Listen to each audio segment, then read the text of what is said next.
Nous sommes ici dans les arcanes du pouvoir traditionnel de la dynastie Domba Bisogo. Le cinquième de cette lignée est le chef coutumier Mvok-Beti depuis une quarantaine d'années.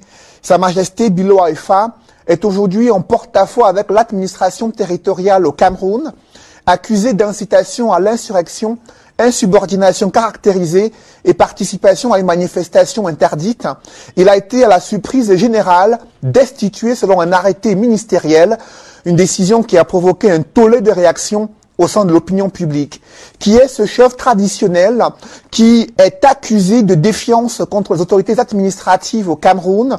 Sa Majesté Bilo Aifa est-il en train de payer le prix de son soutien au professeur Maurice Kamto et son engagement au sein du mouvement pour la renaissance du Cameroun? Aujourd'hui, c'est l'heure de vérité pour Sa Majesté Bilo Aifa, chef coutumier Mvok-Beti. Il est l'invité de l'émission La Vérité en face sur Equinox Télévision. Sa Majesté Bilo Aifa, merci de nous accueillir ici, chez vous, dans votre palais royal. Bonsoir. Bonsoir. Et pour mener à bien cet entretien avec vous, je suis en compagnie de Jonathan Babila. Good evening, Jonathan. Good evening, Cedric. Thanks, dear viewers, for joining us on this edition of La Vérité en face on Equinox Television. His Royal Majesty. Good evening. Thank you. Good evening. Et juste à côté de vous, Duval Fangwa. Bonsoir, Duval. Bonsoir, Cédric Nofélé. Bonsoir à Sa Majesté. Et bonsoir aux téléspectateurs d'Equinox Télévision. Cédric, Duval, Jonathan, mes chers amis, accordez-moi de sacrifier au rituel de la politesse et dire: c'est moi qui suis heureux de vous recevoir en notre modeste demeure. Sa Majesté Bilo Aifa, vous vous présentez comme l'héritier du trône Eondo Messa. Qu'est-ce qui démontre aux yeux des nouvelles générations que vous êtes vraiment descendant de cette lignée royale qui mérite de s'asseoir sur le trône de cette dynastie? Mon père, mon prédécesseur, Sa Majesté Fa-Pierre, est rentré dans la dormition le 15 septembre 1979, immédiatement en conformité avec nos coutumes et traditions. Le collège des notables est rentré en conclave en vue de la désignation du successeur. 3 jours plus tard, on respecte toujours avec nos coutumes et traditions, ce collège est venu rendre public la décision du conclave. Et ceci s'est passé avant la mise en terre du Découjus. En 1985, je disais déjà, intervient l'arrêté homologuant la décision du conclave, en conformité naturellement avec les prescriptions du Découjus. Ce n'est pas moi qui pose des questions, mais vous me le permettrez. Est-ce à dire que de 1979 à 1985, notre royaume n'était pas gouverné? Que non. J'embraye donc immédiatement pour vous dire. Mon nom est Paul-Marie Bilo Aifa. C'est par dévolution héréditaire que je suis le chef coutumier Mvok-Beti du clan Mvok-Tsombala, le 5e de la dynastie Domba Bisogo. Après que je vous ai dit cela, vous êtes suffisamment outillé pour dire: voilà le souverain de Mvok-Beti du clan Mvok-Tsombala. His Royal Majesty, can you tell us what happens in the conclave of notables during the selection of a traditional ruler or the successor? What are some of the factors that are considered during the selection? What are the factors that worked in your favor for you to be seated on this throne today? Votre question m'amène quand même à vous dire et de devoir un tout petit peu m'y tendre. Je suis issu de 13 couches de ma défunte mère et dont la reine, qui fut l'épouse du souverain des Vogbeti du clan Vogtsumbala. Et comme par enchantement, je suis aussi le 5e de la lignée. Mais maintenant, pour répondre à votre question, j'ai dit, le conclave qui réunit les notables de la chefferie sur le plan coutumier est en réalité une formalité. Parce que ceux-ci se mettent si par l'extraordinaire, il y a quelque chose qui venait à clocher. Alors ils venaient le dire. Ils viennent juste rendre public la décision, la prescription du décousus. Qu'est-ce qui explique le choix porté sur vous pour être le successeur de votre père, l'héritier de ce trône? Cette question, Cédric, il faudrait peut-être, n'est-ce pas, jouer les exhumeurs pour la poser à mon père, qui est en dormition. Mais certainement, vous avez eu des éléments, des signes, durant votre adolescence, durant votre enfance, qui vous prédestinaient à être celui qui hérite du trône royal. Aucun successeur ne peut avoir des signes. Sinon alors, comment est-ce que cela pourrait être possible? Le véritable successeur est surpris comme tout le monde. Mais on a écouté, il y a quelques semaines, nous avons fait une émission avec Sa Majesté Soukoudjou, qui nous indiquait qu'en règle générale, par exemple dans les chefferies bamileke, le successeur, très souvent, il est loin de la chefferie pour le protéger. Ce sont des indications qui, plus tard, peuvent montrer que celui-là était prédestiné à occuper le trône royal. Est-ce que dans votre cas, il n'y a pas des indices ou des signes dans ce sens? Dans notre cas, et donc tant que nos coutumes et traditions, nous n'avons justement pas cela. Et c'est ça qui justement fait la différence, n'est-ce pas, et la diversité culturelle. Mais chez nous, c'est tout le contraire.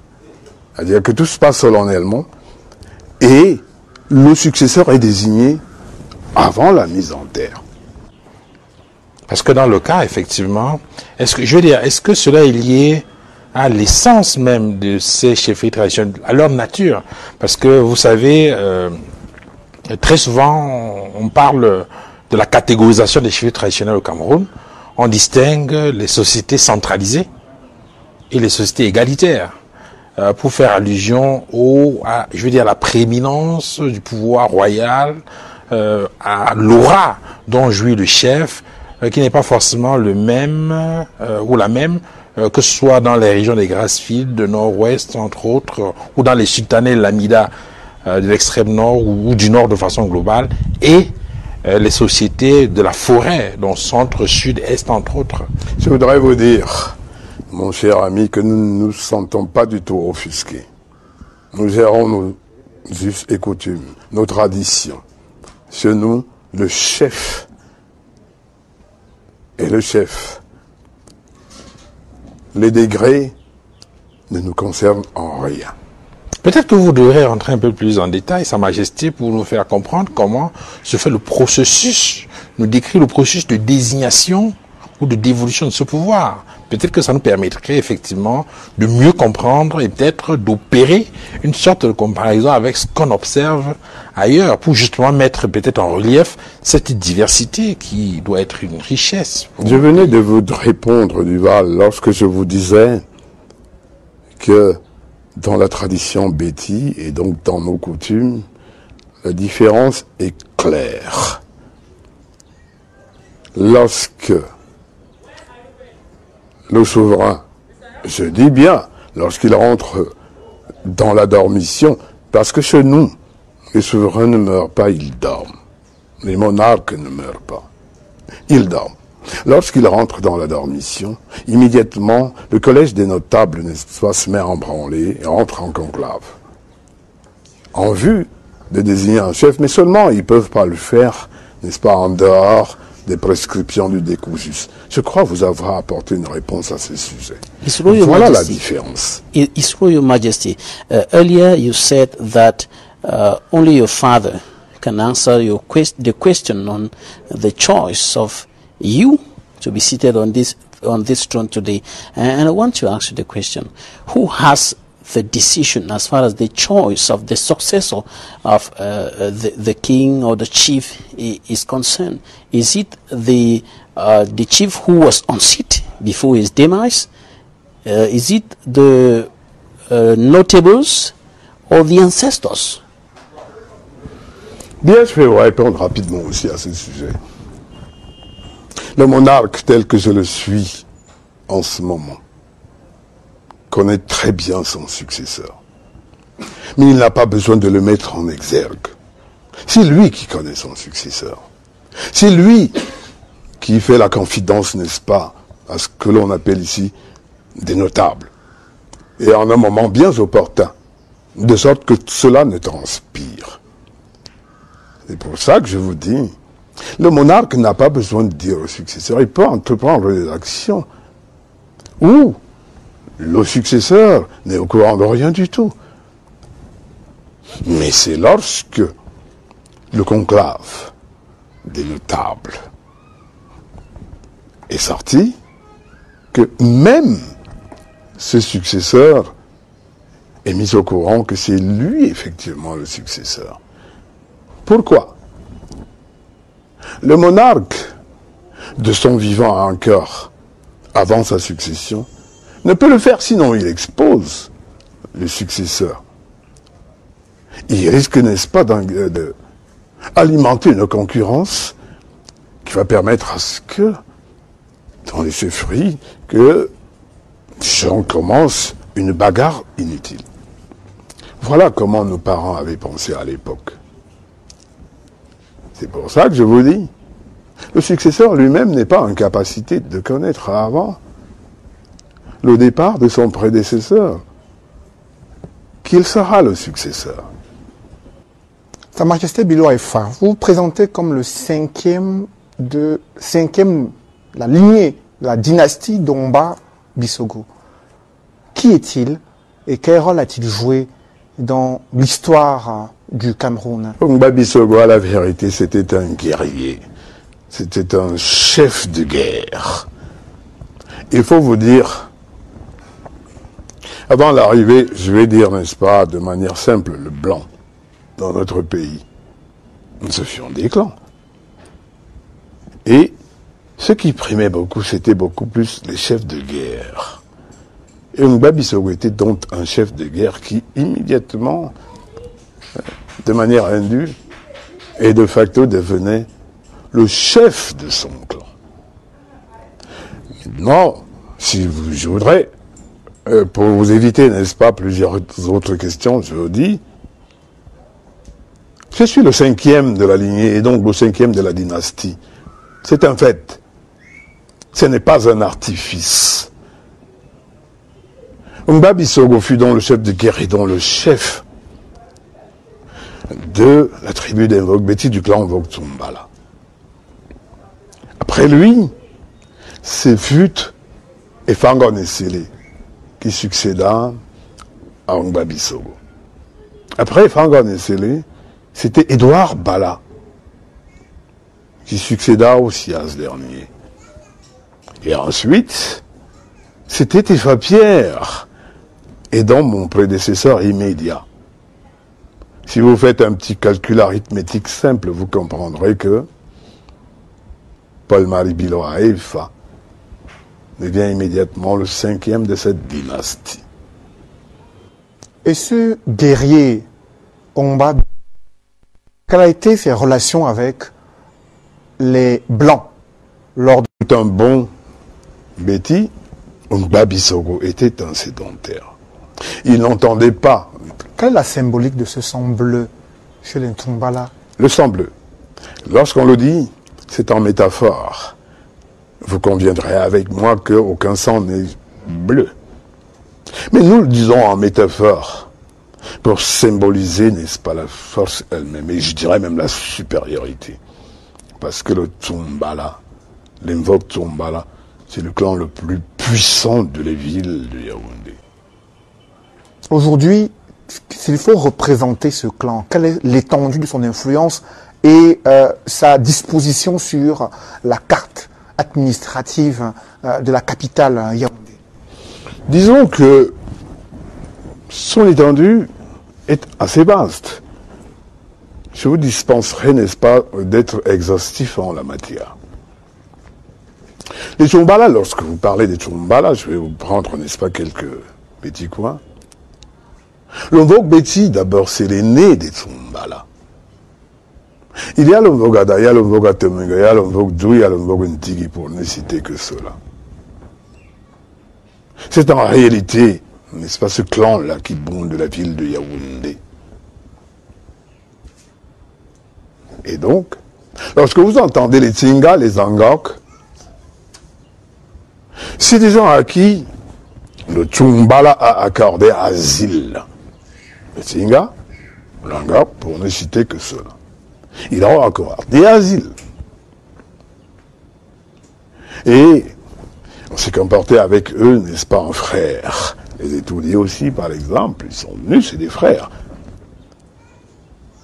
Mais ces trois catégories dont je viens de vous citer, à savoir les Tsinga, les Angok, les étudiants, pour ne citer que cela, ne font pas partie du clan Tsumbala.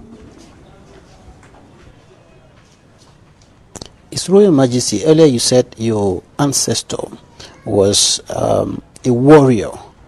Did he fight against white domination? What did he do as far as the history of Cameroon is concerned? À l'époque où la brutalité et la sauvagerie étaient à l'honneur,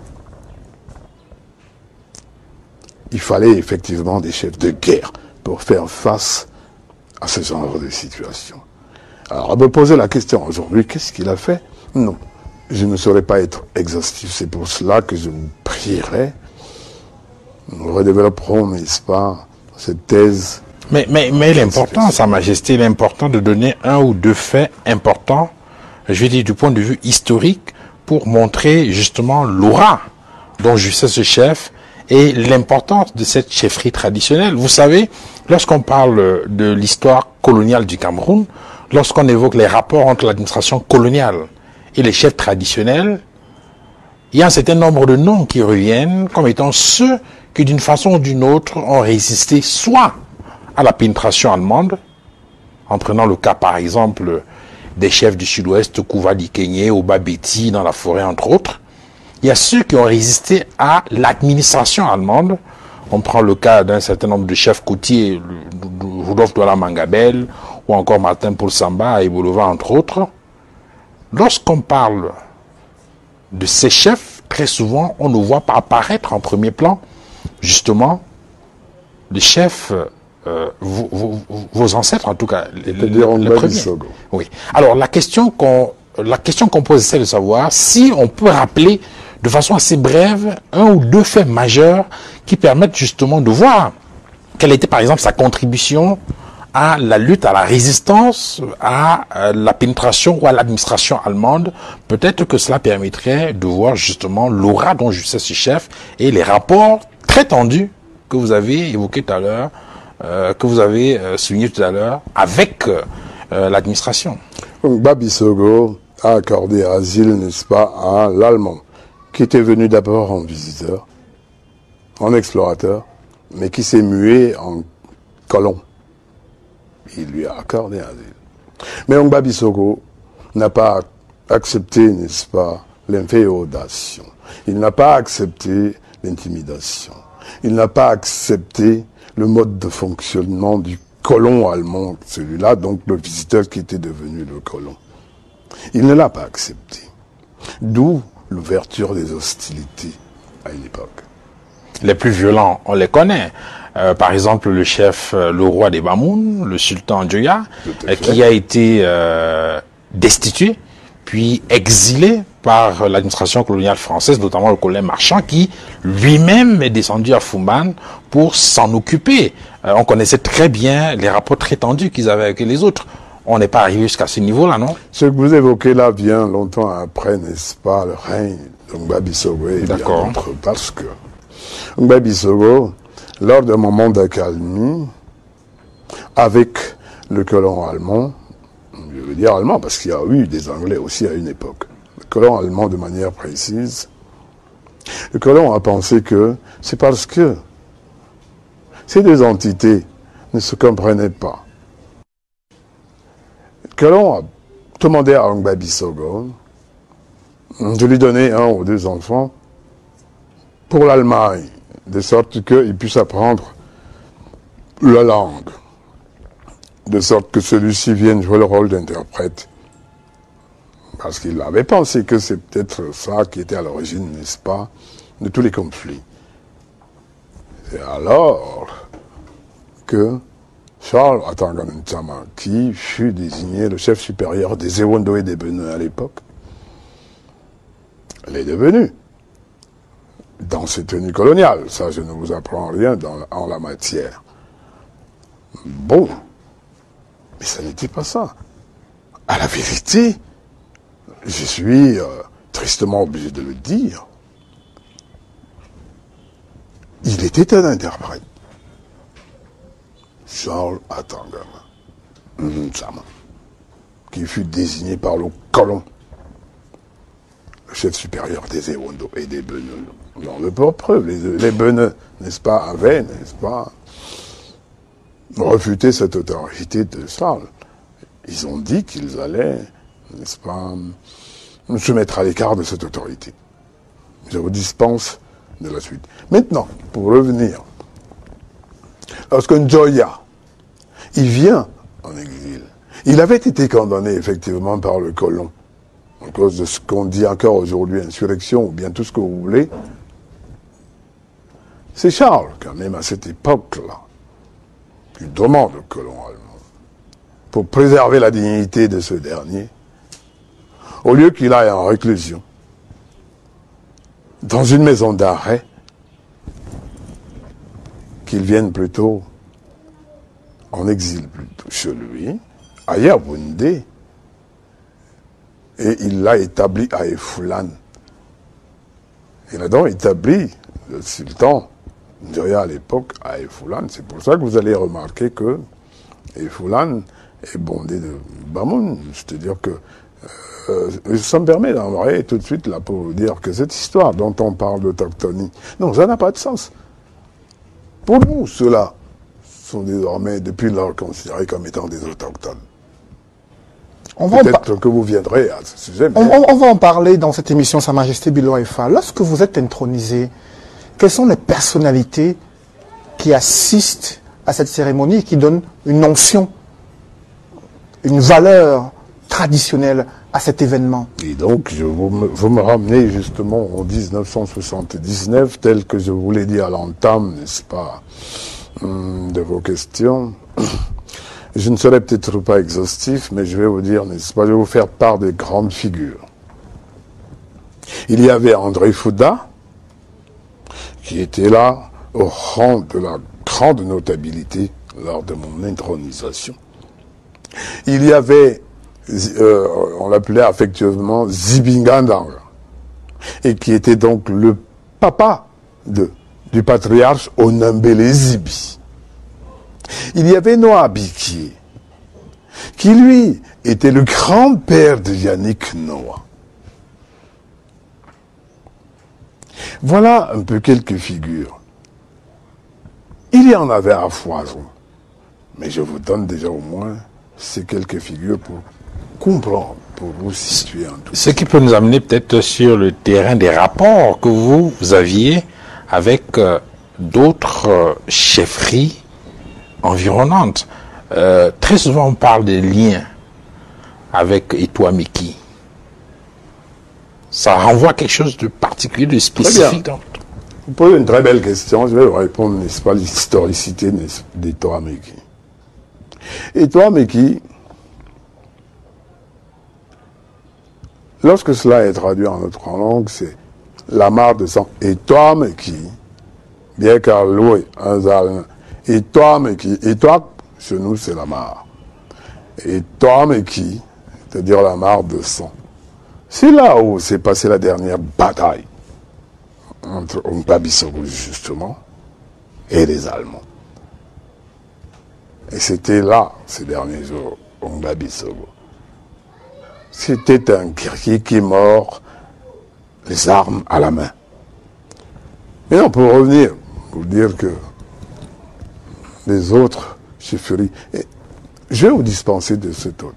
Je vous ai dit à l'entendre que mon père, mon prédécesseur, il était le monarque Ewondo Messa. Aujourd'hui, vous pouvez dire Madagascar, vous pouvez dire flamenco, vous pouvez dire mokolo, vous pouvez dire je ne sais plus trop quoi. Mais non, il y a des appellations originelles à tout cela. Mon père a été le chef et dont le monarque Ewondo Messa. À ces années-là, la sous-préfecture était une seule. En Yaoundé, elle était située à Eliguefa. À l'époque, le sous-préfet était, de mémoire, on l'appelait Onguene Grégoire. Et c'est mon père qui encore, n'est-ce pas, accepte et fait même de la suggestion pour ce qui est de l'éclatement des Ewondo Messa. Lorsqu'on dit déjà Messa, il faut savoir que c'est les prunes. Cela relève des pruniers. Messa, il y en avait beaucoup ici chez nous. Et lui qui suscite l'éclatement en des blocs. Et ceux-ci étaient ses collaborateurs. Des années plus tard, ces blocs ont été érigés en chefferies et dans des sous-chefferies. Vous avez donc par exemple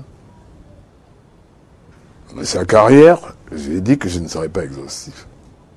Messa Doumassi, Messa Ekwason, Messa Nkwaba, Azege, Messa Medala, Cité Verte, vous vous appelez Cité Verte aujourd'hui, mais non.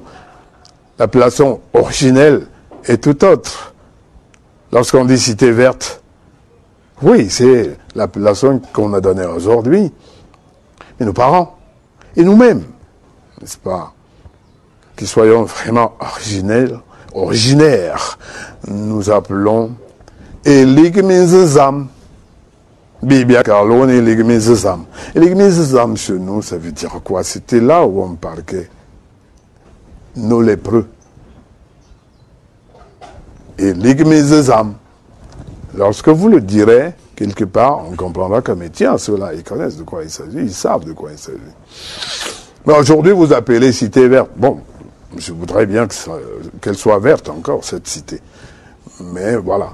Sa Majesté Biloa-Efa, on observe la tenue traditionnelle que vous portez et ces notables et guerriers qui sont autour de vous.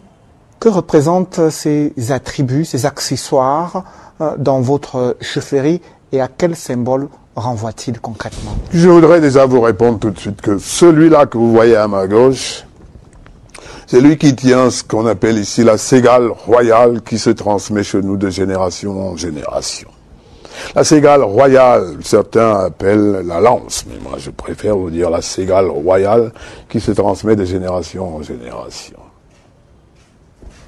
Et voilà, et à l'époque, nos parents, ils étaient pratiquement un peu torse nu, ils étaient vêtus de paille. Mais à l'époque, ce n'était pas le paille en tissu, c'est ce qu'on appelait obom. Bikargelono obom. Obom, c'était une écorce de l'arbre qui était suffisamment travaillée de sorte que cette écorce devienne souple, que les gens, n'est-ce pas, s'en vêtissent.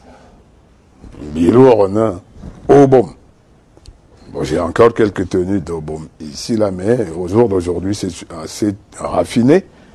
Mais ce n'est pas comme c'était à l'époque. Maintenant, à ma droite, vous allez voir, chez nous, il y a, n'est-ce pas, un brassage, une diversité de cultures. Vous allez trouver un autre qui est notable. On voit qu'il tient, n'est-ce pas, une sorte de... le glaive. Je crois que c'est comme ça que disent les Français. Un très grand glaive et dans le sabre. Cela symbolise aussi tout simplement notre amitié avec les peuples voisins. Lorsqu'un touriste parcourt la ville de Yaoundé, il a le sentiment que l'âme d'Angola et l'identité culturelle du peuple Ekan sont diluées dans la mise en place des institutions, avec l'arrivée d'autres communautés.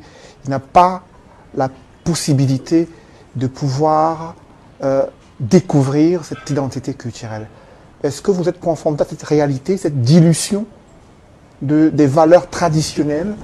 C'est l'administration, n'est-ce pas, dans ses velléités politiciennes, qui tente de le faire.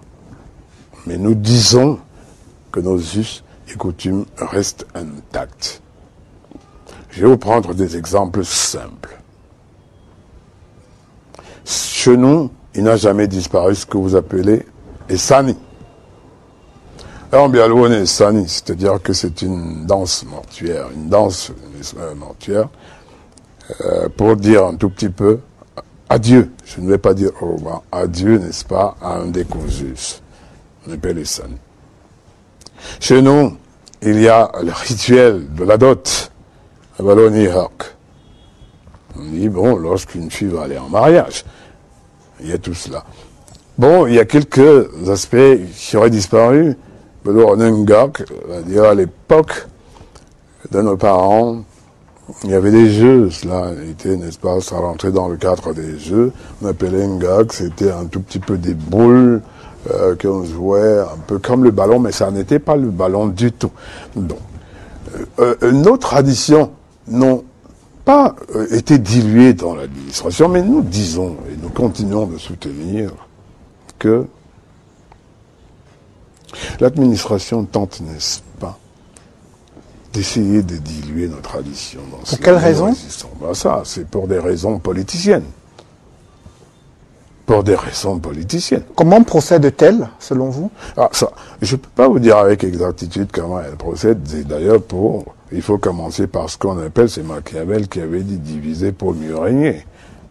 Mais que cela participe de la division. C'est-à-dire que on divise pour mieux régner. On essaie de fractionner, n'est-ce pas, des peuples pour que, en même temps que leur culture disparaisse, leurs coutumes, leur culture et leurs traditions. Your Majesty, what is the impact of that, that attitude of the administration on the relationship between traditional and administrative authorities? C'est une manœuvre pour essayer de gouverner, de régner, c'est-à-dire que diviser pour mieux régner. Par contre, vous décidez de rejoindre l'administration locale. Vous êtes conseiller municipal, vous intégrez la communauté urbaine de Yaoundé et ensuite, tout jeune, vous êtes à la tête de la commission des finances.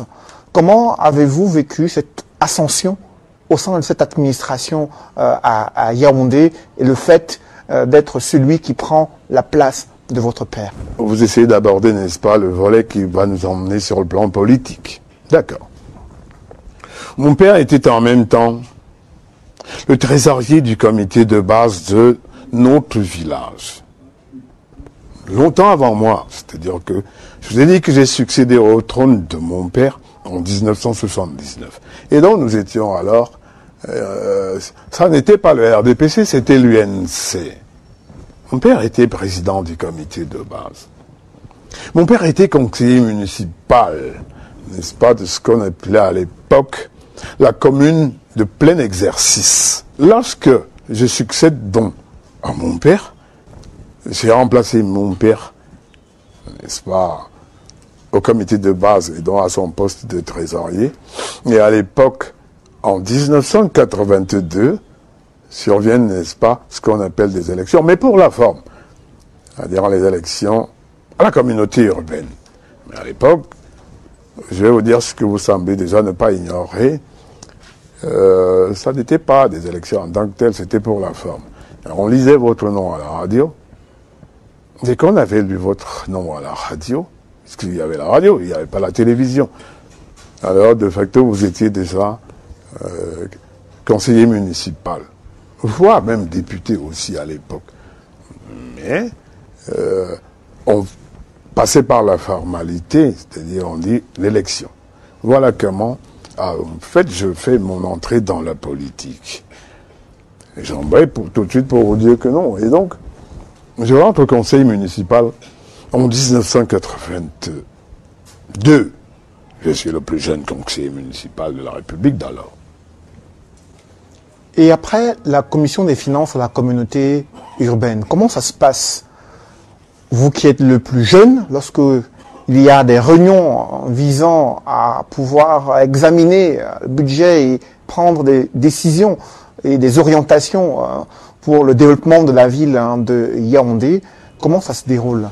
Non, ben ça se déroule justement d'abord en commission, et puis il y a généralement dans une commune ou une communauté, il y a ce qu'on appelle ici un plan de campagne, qui est étudié, n'est-ce pas, en conclave des conseillers municipaux. Mais ce plan de campagne, et puis, n'est-ce pas, ce qu'on appelle l'examen du budget et du compte administratif, à un moment ou à un autre, mais cette fois-là, qui est parfois ouvert au public, en réalité, qui doit être ouvert au public.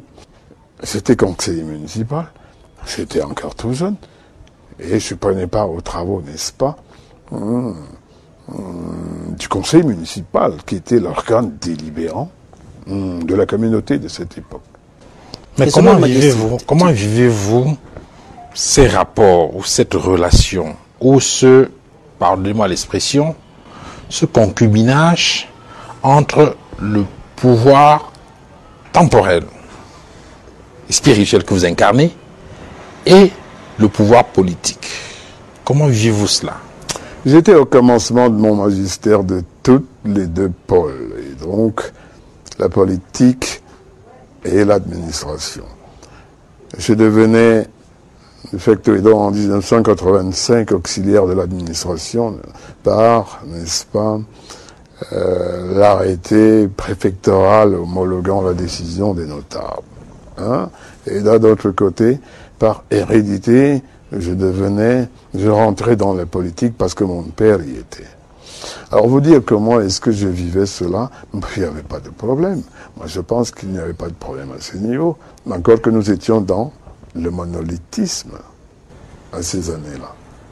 C'est-à-dire que le fait que vous soyez auxiliaire d'administration, chef traditionnel appartenant à un parti politique gouvernant, vous ne ressentiez pas à l'époque cette tentative de phagocytose de l'autorité traditionnelle par le pouvoir politique. C'est bien cela? Il n'y en avait pas deux déjà. C'est pour ça que j'ai parlé de monolithisme. Ben, il n'y avait pas deux partis. Pourtant, il y avait quand même déjà des velléités de division pour mieux régner. C'est l'expression que vous avez utilisée tout à l'heure. Bien sûr, il y avait des velléités de division pour mieux régner, mais là, ça se faisait en interne. C'est-à-dire que ceux qui divisent pour mieux régner, c'est en interne, n'est-ce pas, de leur gouvernance. Là, c'est tout autre chose. Lorsque vient, n'est-ce pas, le multipartisme, ça devient autre chose. Comme ça, les esprits peuvent s'ouvrir et chacun peut définir sa trajectoire. Autrement dit, ce qu'on vit aujourd'hui ne vous surprend pas beaucoup? Non, cela ne me surprend pas. Vous m'amenez là à vous dire que j'ai quand même été 3 fois conseiller municipal. Dans, d'abord l'UNC, et ensuite le RDPC, parce qu'il est né en 1985. Conseiller municipal à la communauté urbaine de Yaoundé. Conseiller municipal à la commune urbaine d'arrondissement de Yaoundé, 2 fois. Je pense. Mes souvenirs ne me ramènent pas, n'est-ce pas, à ce qu'il y ait eu des problèmes à ce moment-là. His Royal Majesty, today you are the special advisor of the national president of the Cameroon Renaissance Movement, CRM political party, Professor Maurice Kamto. How did the switch from the CPDM to the CRM happen? What provoked that? Avant qu'on arrive à cette préoccupation sur vos relations au MRC, vous êtes président de sous-section du RDPC. Est-ce que vous y étiez par conviction politique ou par calcul d'intérêt pour des postes électifs ou des postes au sein de la haute administration publique? Non, j'étais président de sous-section par effet d'entraînement, à la vérité, parce que j'étais un cartouzen. J'avais fait mon entrée en politique. Lorsque je vous ai dit que j'avais fait mon entrée en politique, c'était sans conviction dans une formation politique, puisque je vous ai dit que c'était par hérédité. Je pensais servir mon peuple à travers ce mécanisme. C'est vrai que d'autres peuvent aussi dire qu'ils contribuent au développement de leur pays, même sans la politique. Mais maintenant, il faudrait savoir définir aussi. Qu'est-ce que c'est donc la politique? Mais, puisque j'étais dépositaire, et comme je le suis encore, d'un pouvoir traditionnel, cela, n'est-ce pas, permettait à ce que je me mette en exergue pour avoir pignon sur rue et pouvoir parler, n'est-ce pas, non seulement aux militants, mais encore au peuple. Vous y étiez dans le RDPC pour vos populations ou alors pour espérer que votre statut de chef traditionnel vous ouvrirait des portes pour être ministre de la République, pour être un élu à qui on offre des faveurs? Non, je ne pense pas. Parce que moi, je crois que tout le temps que j'ai vécu, j'ai souvent constaté que bon nombre de ministres, à ces années-là, devenaient militants du parti après leur nomination. Donc, ça n'est pas parce qu'ils avaient milité dans le parti qu'ils étaient devenus ministres ou directeurs généraux. Je crois que non, ce n'était pas ça. C'était, n'est-ce pas, l'amour de pouvoir servir les populations, dont le peuple.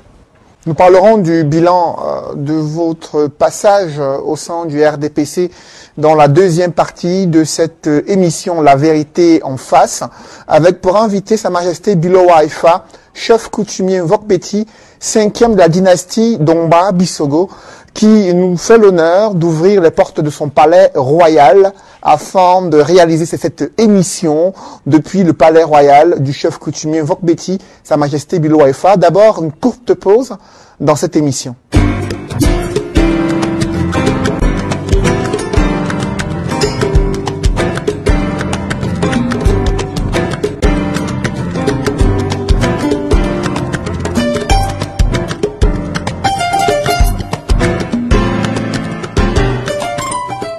Si vous nous rejoignez à l'instant, vous suivez l'émission La Vérité en face.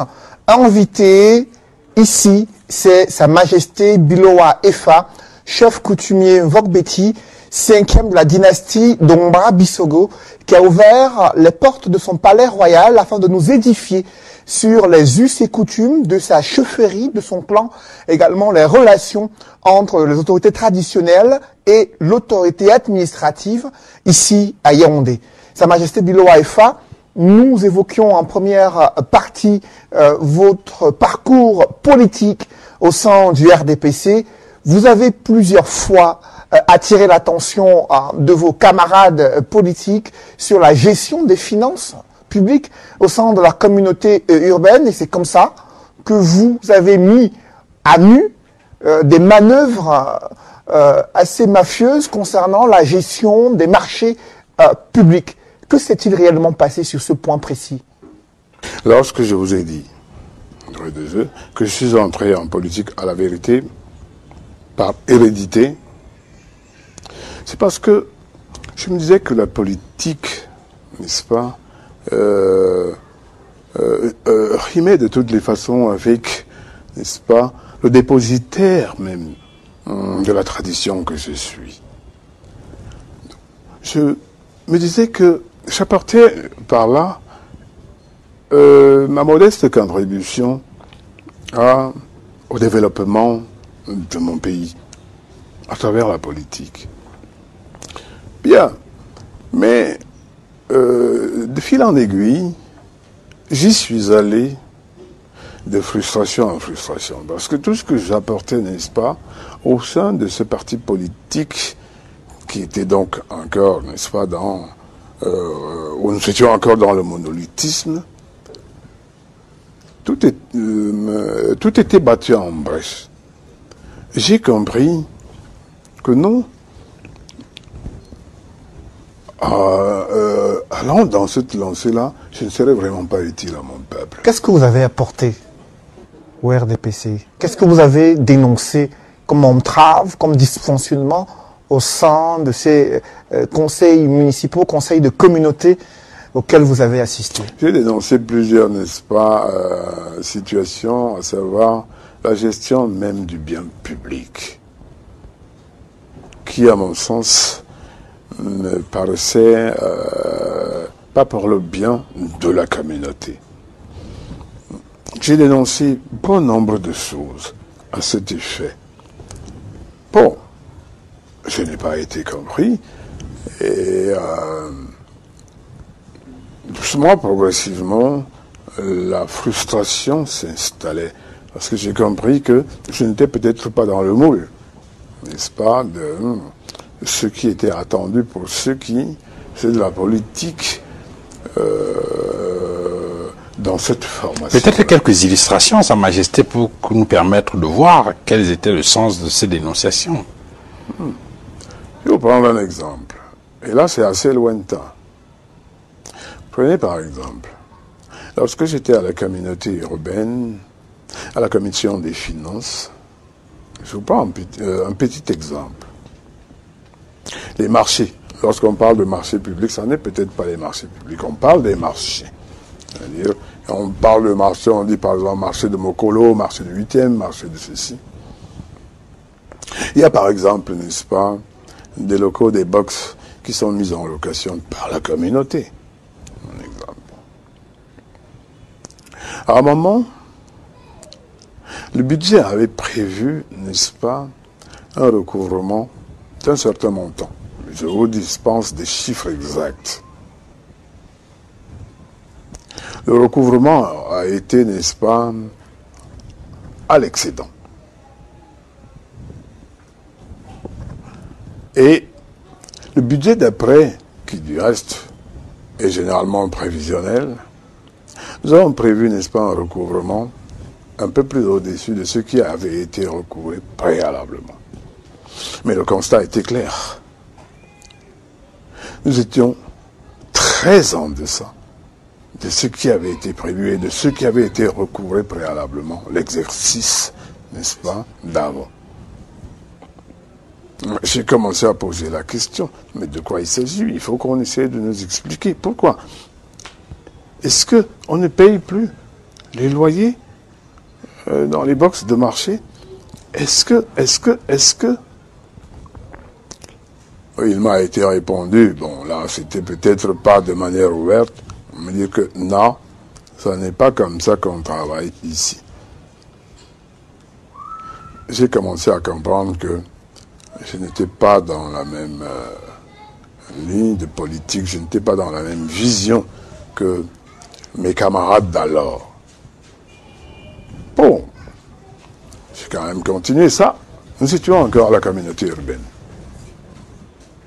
Redescendu à la commune, parce que la communauté urbaine, elle était encore une.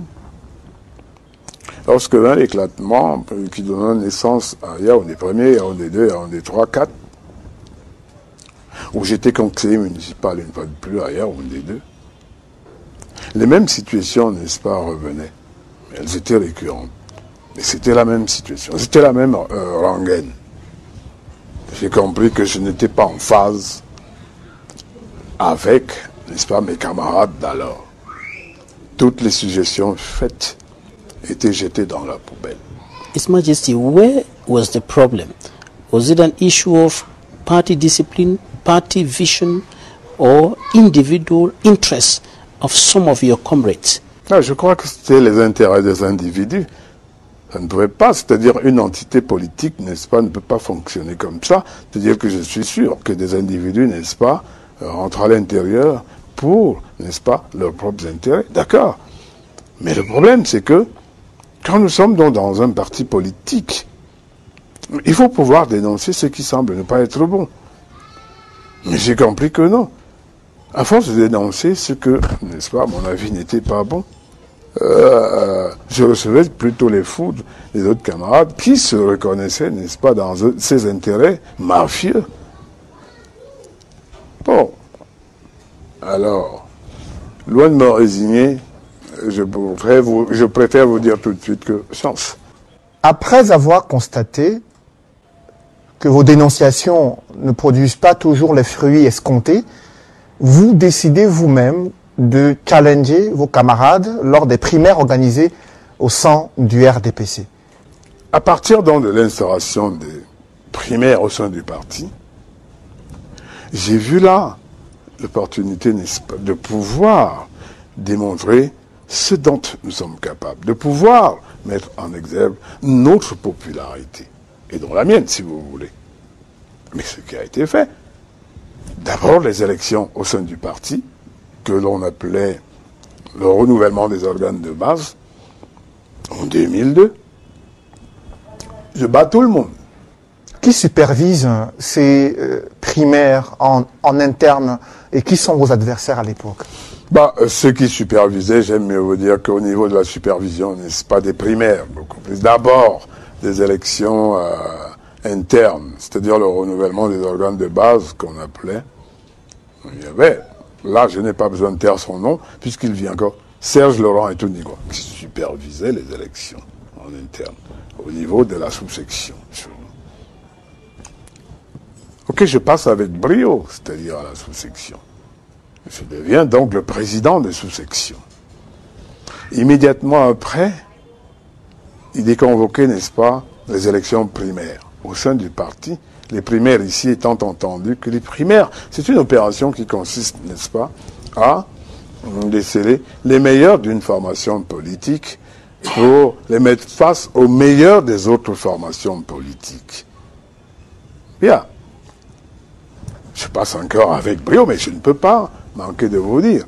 J'ai face à moi, aux primaires, les primaires qui étaient supervisées par Nyat Ndifendi, qui est aujourd'hui l'actuel président du Sénat, et Touningwa, il secondait aussi. Il y avait Charles Etundi. C'est des gens qui supervisaient. Je crois que j'ai vu Marafa Amidou Yahya, qui était passé aussi là en météore, toujours dans le cadre de ces primaires. Mais à ce moment-là, les élections primaires étaient des élections à 2 tours au sein du parti. J'avais face à moi le maire sortant en 2002. Son nom n'est pas tabou non plus, il existe encore, et son nom Alphonse, qui était le maire sortant. Et il y avait d'un autre côté un conglomérat de patriarches avec à leur tête Onembele Zibi Emile, le patriarche Onembele Zibi Emile. Je tiens à vous souligner que tous c'étaient des frères, et donc des Bogbeti. Nous sommes donc allés à cette bataille électorale, n'est-ce pas, au compte des primaires. Pour une élection à 2 tours, j'ai réussi, n'est-ce pas, à les balayer encore au premier tour. Et cela se passait au Palais des Congrès. J'ai encore un témoin vivant qu'on appelle le ministre Etundi Ngoa. Bon, maintenant nous allons à l'élection populaire. C'était au plus fort de l'opposition cette fois-là. Et donc le SDF venait de faire véritablement son apparition et bien d'autres formations politiques. J'ai conduit la liste du RDPC d'alors pour la mairie de Yaoundé 2. Bien. Nous remportons avec brio l'élection. Mes équipiers et moi. Bien sûr, après avoir balayé, n'est-ce pas, les adversaires dans les primaires. His Majesty, how did you succeed to go through the primaries, despite the fact that your ideas were constantly being rejected by your comrades? How did you succeed to go through? Là, cette fois-là, c'était des stratégies politiques sur le terrain, avec des acteurs politiques sur le terrain. Ça n'était plus une question de cooptation. C'est différent cette fois-là. C'est-à-dire qu'il faut mettre, n'est-ce pas, ses capacités réelles vis-à-vis, n'est-ce pas, des autres camarades. Avoir la capacité de mobilisation, savoir, n'est-ce pas, synergiser, savoir syndiquer, n'est-ce pas, les forces autour de soi. Et ça, j'en étais capable. J'en suis encore capable. Donc c'est donc fort de cela, malgré le fait que lors de ces primaires, il me souvient encore que le président du Sénat d'aujourd'hui m'avait amené en conclave avec, n'est-ce pas, les adversaires me demandant, pour l'intérêt supérieur du parti, il faut, n'est-ce pas, créer, comment vous appelez ça, Une liste consensuelle. Une liste consensuelle. Alors là, je leur avais dit non. J'avais dit au président du Sénat, monsieur le président, avec tout le respect que je vous dois, vous n'étiez pas encore président du Sénat, d'accord? Mais je ne peux pas le faire. Quoi? Parce que moi, je suis un homme politique qui veille plutôt sur son avenir politique. J'ai travaillé nuit et jour avec des camarades, sous la pluie, sous le soleil. Je ne peux pas, n'est-ce pas, me départir d'une partie de mes équipiers, mes camarades de lutte, lorsque nous allions, n'est-ce pas, aux primaires, parce que s'il fallait faire une liste consensuelle, ça veut dire que sur les 41 conseillers municipaux de l'époque, il fallait que chacun, n'est-ce pas, essaye d'enlever ne serait-ce que 20. Au moins. Et je leur ai dit que je ne pouvais pas. Et je leur ai dit, n'est-ce pas, que non, je préfère aller tomber sur le champ de bataille avec les équipiers. Alors justement, vous battez vos camarades de RDPC aux primaires, vous remportez l'élection municipale en tant que tête de liste Tout à fait. RDPC. Oui. Est-ce que vous êtes ensuite investi maire RDPC à Yaoundé 2? C'est là où commencent un tout petit peu les frustrations, parce que de toutes les façons, en politique, tout homme politique a quand même une ambition. Tout homme politique est quand même ambitieux. On ne peut pas reprocher cela à quelqu'un. Je ne peux pas conduire une liste pour être une sorte de faire-valoir, non. Ma surprise a été grande de constater que, en République du Cameroun, en 2002, j'ai fui la seule tête de liste qui n'ait pas été investie maire. Pour quelle raison? What happened? Là, les raisons, je ne peux pas les connaître. Il faut peut-être demander ces raisons-là à ceux qui ont procédé à cela. C'est pour ça. Moi, je dis que c'était ma surprise. Comment vous l'avez vécu? Mais je l'ai vécu, ce n'était pas bien. C'est pour ça que je dis que c'était le commencement des frustrations. Ça ne pouvait pas être bien. Mais avec le recul aujourd'hui, vous pouvez quand même avoir un certain nombre d'indications sur ce qui n'a pas marché, les raisons pour lesquelles vous avez été banni, entre griffes. Non, c'est parce que j'ai compris tardivement que c'est parce que je n'étais pas en phase avec, n'est-ce pas, leur ligne de politique. C'est-à-dire que c'était autre chose. Là-bas, il fallait de la captation, de l'inféodation. Il fallait, n'est-ce pas, jouer leur rôle d'asservi, jouer leur rôle pratiquement de, comment vous appelez ça, de serviteurs aveugles et muets. Or, cela ne sciait pas avec, n'est-ce pas, ma personne et même ma posture. The fact that you were kept aside provoked frustrations, as you indicated. What did you do next? What was the next step that you took? Non, j'ai continué quand même de servir le parti, tout en cogitant de savoir comment faire. Qu'est-ce qu'il faut faire pour continuer quand même de servir, n'est-ce pas, ma population? Je suis resté le président de la sous-section, j'ai fini mon mandat, parce que c'était en 2002, et jusqu'en 2007, j'étais toujours président de sous-section. Donc le mandat, je l'ai tranquillement fini.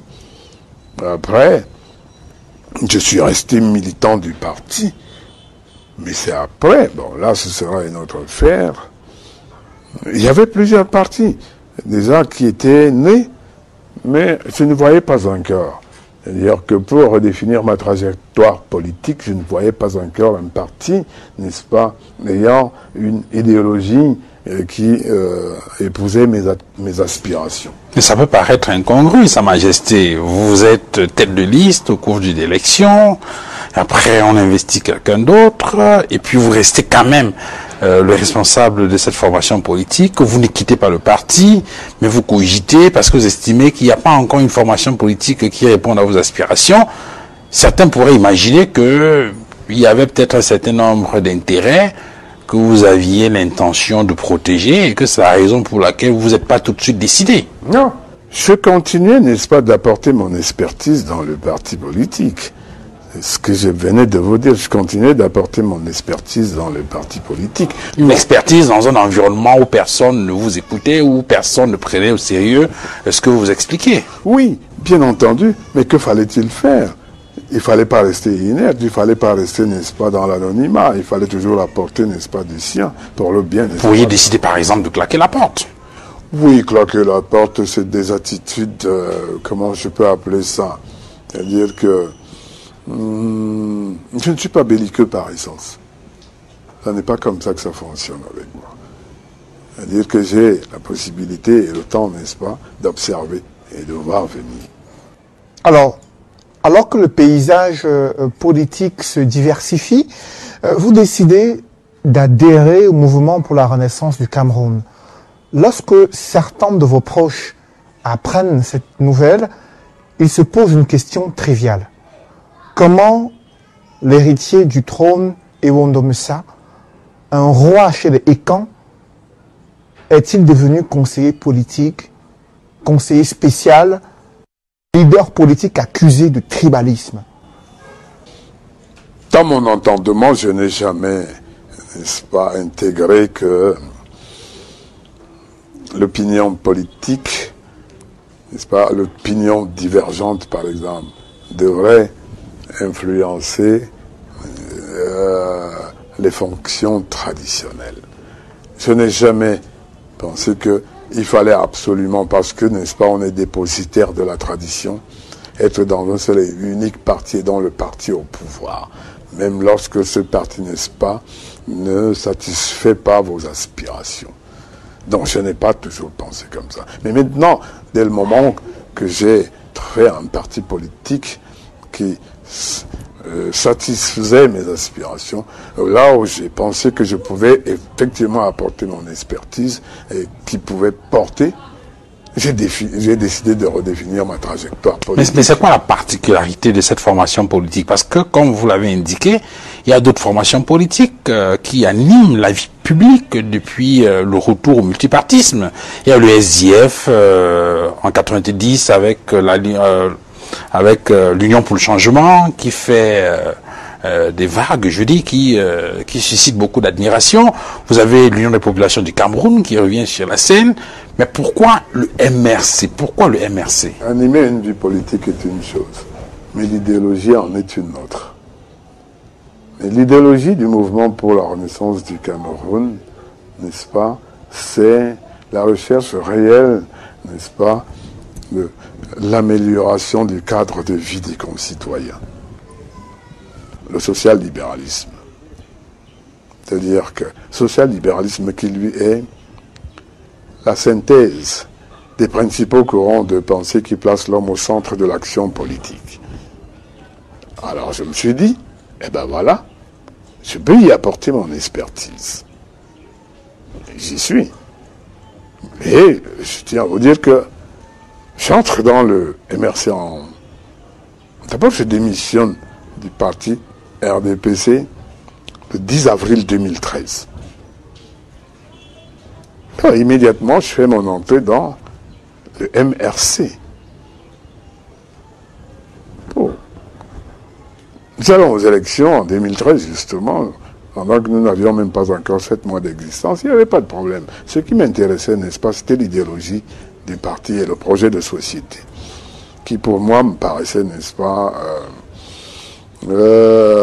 bien pour le peuple. Mais qu'est-ce qui vous rassure au-delà de l'idéologie? Vous étiez dans un parti politique, le RDPC, qui avait certes ses faiblesses et ses insuffisances, mais un parti dans lequel vous étiez depuis quelque temps, avec des responsabilités importantes, et vous avez le MRC qui apparaît sur la scène et qui vous présente une idéologie qui vous paraît intéressante. Est-ce que c'était suffisant? Est-ce qu'il n'y a pas d'autres éléments tout autour qui ont peut-être, qui vous ont décidé à adhérer dans cette formation politique au-delà de l'idéologie? Non, ce qui animait, n'est-ce pas, ce qui m'animait, c'était d'être véritablement au service du bien-être, n'est-ce pas, des concitoyens.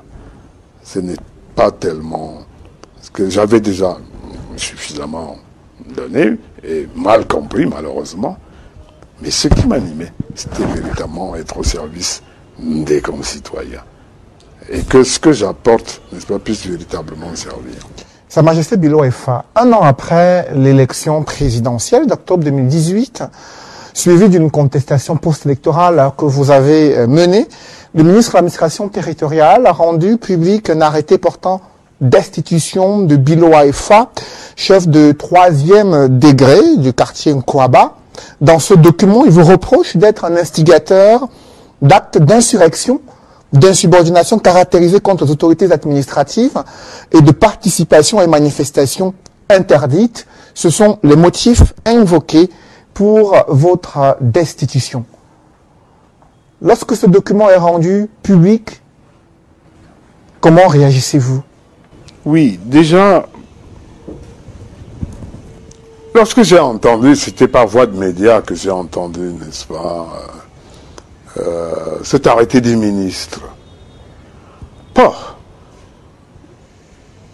La vérité, c'est que ça m'a laissé à 37. Je vais vous dire une chose. J'ai lu là-dedans insubordination, insurrection, participation à une manifestation interdite. Admettons que tout cela soit avéré. Mais quelle est l'incidence que cela a à voir avec mes fonctions de chef traditionnel? Encore que, pour arriver à une telle décision, mais il faut le commencement. Le commencement, je peux dire je crois pouvoir dire sans risque de me tromper, que c'est la procédure disciplinaire. Mais ça n'a pas été. Alors, Sa Majesté Bilo Efa, il y a un texte, notamment le décret numéro 77/245 du 15 juillet 1977, qui, dans son article 29, indique les sanctions qui sont prises à l'encontre des chefs traditionnels qui se mettent en porte-à-faux avec l'administration camerounaise. On parle notamment de rappel à l'ordre, d'avertissement, de blâme, avant d'arriver bien évidemment à une éventuelle destitution. Est-ce qu'aujourd'hui, vous pouvez nous rassurer de ce que vous n'avez jamais fait l'objet d'un rappel à l'ordre ou d'un blâme pour qu'on en arrive aujourd'hui à une destitution? Je voudrais vous dire, mon cher, que l'administration, je crois qu'elle est écrite.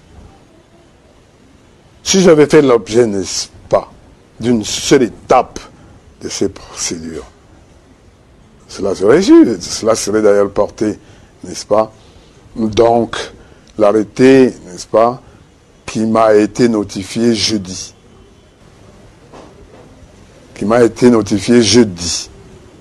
Et donc le jeudi qui vient de passer là. Mais avant ça, de toute, n'est-ce pas, tout le temps que j'ai mis à la tête de mon village comme étant le chef coutumier, je n'ai jamais reçu ni de blâme, ni quoi que ce soit en la matière pour ce qui est de la procédure disciplinaire. Is that why C'est you ça qui est un peu surprenant. is that why you qualified the territorial administration minister's decision as an abomination? Bien sûr que c'est une abomination puisque c'est en dehors de toute norme. Mais le ministre dit qu'il s'appuie sur les rapports des autorités administratives pour prendre cette décision. Il insiste sur l'insubordination caractérisée. Il parle d'incitation à l'insurrection. Cela laisse supposer que vous, Sa Majesté Bilo Efa, vous avez instrumentalisé votre communauté pour des opérations d'insurrection à travers la capitale Yaoundé. Le ministre de l'administration territoriale ne peut pas en même temps être, n'est-ce pas, le ministre de la justice. Comment cela se fait? Alors il prend les décisions que devrait éventuellement prendre le ministre de la Justice ou encore ses subordonnés. Nous disons que non. C'est-à-dire que rien ne m'a été notifié en la matière. Ça, je vous le répète. Mais que, n'est-ce pas, le contraire me soit opposé. Sa Majesté Bilo Efa, est-ce qu'aujourd'hui, vous continuez de vous considérer comme le chef de cette communauté? Je vous ai dit, n'est-ce pas, à l'entame, n'est-ce pas, de notre entretien, que c'est par dévolution héréditaire que je suis le chef coutumier Mvok Betsi. Et donc vous ne tenez aucun compte de cette décision du ministre de l'administration territoriale? Non, il me laisse à 37, ça je vous l'ai dit. Laissez-moi vous dire encore. Je vous ai dit que je suis, n'est-ce pas, le dépositaire de nos traditions, de nos us et coutumes. Je suis le chef coutumier Mvok Betsi du clan Mvok Tsumbala, à Messan Kwaba, où je réside. Mais, je vous ai dit le processus, n'est-ce pas, qui a fait de moi le chef coutumier Mvok Betsi, à Messan Kwaba, du clan Mvok Tsumbala, en remplacement de mon père, qui était dans mon prédécesseur. Cela, n'est-ce pas, l'arrêté du ministre ne m'enlève ni dignité en la matière, ni autorité, ni moins encore légitimité. Est-ce que le problème, c'est la procédure qui n'a pas été respectée et donc qui annule, de votre point de vue, la décision ou l'arrêté ministériel, ou le problème se pose au niveau de la qualité ou de la, je veux dire, le pouvoir du ministre de vous destituer comme chef traditionnel? Vous savez, il y a deux choses à comprendre dans cette histoire. L'autorité traditionnelle. Le décret de 77 organisant la chefferie traditionnelle vient, n'est-ce pas, avec un article qui dit que l'autorité traditionnelle est l'auxiliaire de l'administration. Nous disons pas non. Cela a été accepté comme ça. Nous pouvons ester pour nous défendre. Pas sur le plan, n'est-ce pas, de la tradition. Nous ne nous défendons pas de savoir que nous ayons été destitués comme étant chef traditionnel, chef coutumier. Mais nous posons le problème de l'auxiliaire de l'administration. Ça, c'est une autre affaire. Le même texte, dans son article 15, dit que les chefs du premier degré sont désignés par le Premier ministre, ceux du deuxième degré par le ministre de l'administration territoriale et ceux du troisième degré par le préfet. Est-ce que cela ne veut pas dire, pour rester dans ce que les juristes appellent parallélisme de forme, je n'en comprends pas grand-chose, que le préfet qui vous désigne comme chef traditionnel a encore la possibilité de vous destituer? D'ailleurs, ce même texte prévoit les cas de vacances pour cause de destitution des chefs traditionnels. Il y a une chose à comprendre. Le préfet, les ministres ou encore le Premier ministre ne désignent personne. L'arrêté qui en découle est un arrêté d'homologation de la décision, n'est-ce pas, traditionnelle. Le texte parle pourtant de désignation, ça. Non, mais moi, je suis désolé, moi, je parle d'homologation. C'est écrit noir sur blanc. Un homologue. C'est pas ce qui s'est passé, n'est-ce pas, au village, dans un royaume. Parce que nous sommes un État. Sa Majesté Bilo Aifa, une partie de votre communauté est désemparée depuis l'annonce de cette décision ministérielle qui prononce votre destitution.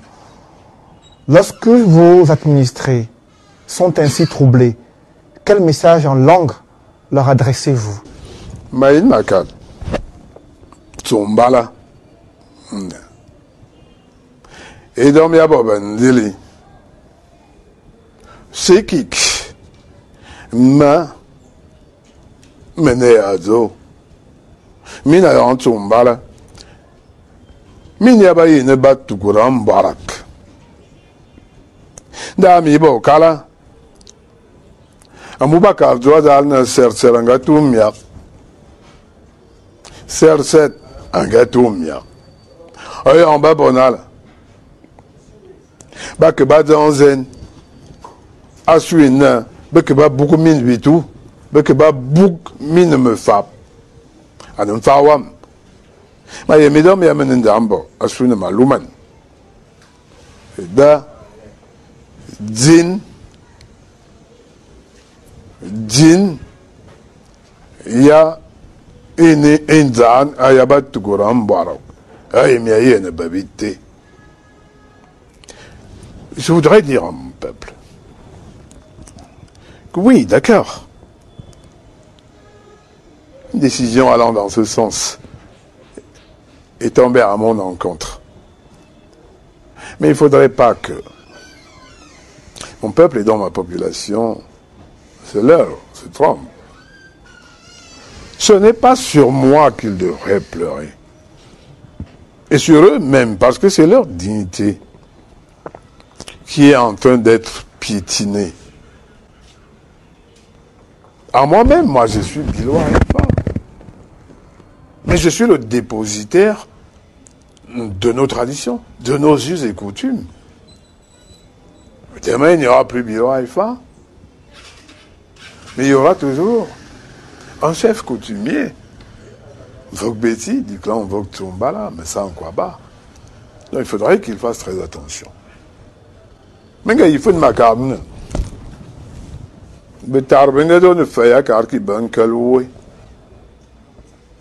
En d'autres termes, une machette ne polit pas son propre manche. Ça là n'est pas possible. Ce n'est pas à moi de me lever encore pour dire non, j'ai mon credo, je sais comment faire pour me défendre. Mais c'est à eux de défendre leur dignité. C'est pas moi. Mais s'ils se complaisent dans cette situation, voilà, grand bien leur face. Mais que voulez-vous que je fasse? Certains de vos frères vous accusent d'avoir organisé des manifestations interdites pour le compte du MRC, un parti politique qui, dans certaines sphères politiques, est accusé d'être un parti tribaliste qui a voulu monter une communauté contre la communauté à laquelle appartient le chef de l'État du Cameroun à travers les propos tenus par le président du MRC lors du contentieux électoral au Conseil constitutionnel. Est-ce que vous comprenez les plaintes, les récriminations formulées à votre encontre, vous qui soutenez aujourd'hui le MRC? Non, moi je crois qu'il faut d'abord commencer par dissocier, c'est-à-dire que l'appartenance à une formation politique, n'est-ce pas, qui est la liberté de tout citoyen et les responsabilités de chef traditionnel, chef coutumier ou encore chef de quartier. Et d'un autre côté, là, c'est un faux débat. Lorsqu'on dit un parti tribal qui prend le tribalisme, ben j'en ris. Comment ça se fait donc? Et moi, qu'est-ce que je fais là? Suis-je Baham? Suis-je, je sais pas quoi? Je sais pas, je sais que je suis un Camerounais. Mais c'est un parti politique, n'est-ce pas? Camerounais. C'est une formation politique, n'est-ce pas? Du Cameroun. Et une formation politique camerounaise. Donc, moi, je crois que parler de tribalisme, je ne reconnais pas là-dedans. Pourquoi donc organiser des manifestations malgré les interdictions des autorités administratives? Pourquoi défier l'autorité qui estime qu'il ne faut pas troubler l'ordre public dans la capitale du Cameroun, alors que le Conseil constitutionnel a déjà proclamé le vainqueur de la dernière élection présidentielle? Pourquoi vous vous entêtez autant? À ma connaissance, nous n'avons pas eu notification, par exemple, n'est-ce pas, d'interdiction de manifester. C'est pour ça que nous étions confortables de manifester et beaucoup plus en respect, n'est-ce pas, de la loi fondamentale de notre pays en matière de manifestation publique. Je continue de croire, lorsque je lis entre les lignes, que les manifestations publiques sont déclaratives. Lorsqu'on a déclaré, au surplus, il ne nous a pas été notifié une interdiction quelconque de quoi que ce soit.